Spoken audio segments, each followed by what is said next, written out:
ప్రజలు ఎవరికి ఎలా బుద్ధి చెప్పాలో అలాగే చెప్తారన్నారు మంత్రి గుమ్మనూరు జయరాం. రాజకీయాల పదవులు శాశ్వతం కాదన్నారు. పదవులు ఉండొచ్చు పోవచ్చన్నారు మంత్రి జయరాం.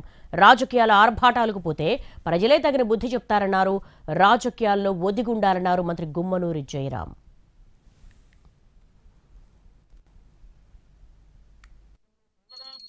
రాజకీయం ఉండొచ్చు పోవచ్చు. ఈ రాజకీయం ఎప్పుడు కూడా శాశ్వతం కాదు. ఉన్నన్నాళ్ళు ఒక కుటుంబ సభ్యుడిగా బతకాలనేదే నాకు ఒక ధ్యేయం. కాబట్టి ఈరోజు ఆ రాజకీయానికి దుడుకలు, ఆర్భాటాలు నేను ముందు పడితే అనేదానికి కాదు. రాజకీయానికి ఎంత మనము నెమ్మదిగా ఓర్పుగా ఉంటేనే, సహనంగా ఉంటేనే ప్రజలు కూడా చూస్తుంటారు. ప్రజలు కూడా ఇచ్చోళ్ళు కాదు.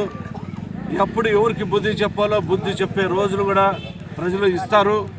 ఈ రాజకీయానికి ఇంకా ఎలక్షన్లు ఇంకా 3 నెలలు ఉన్నాయి.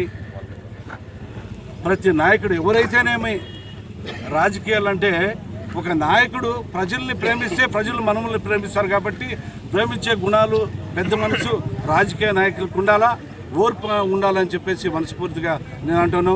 ఎవరు ఏదేమైనా కూడా గుమ్మనూరు జయరాం చరస్మి పోదని చెప్పేసి నేను స్పష్టంగా చెప్పగలను.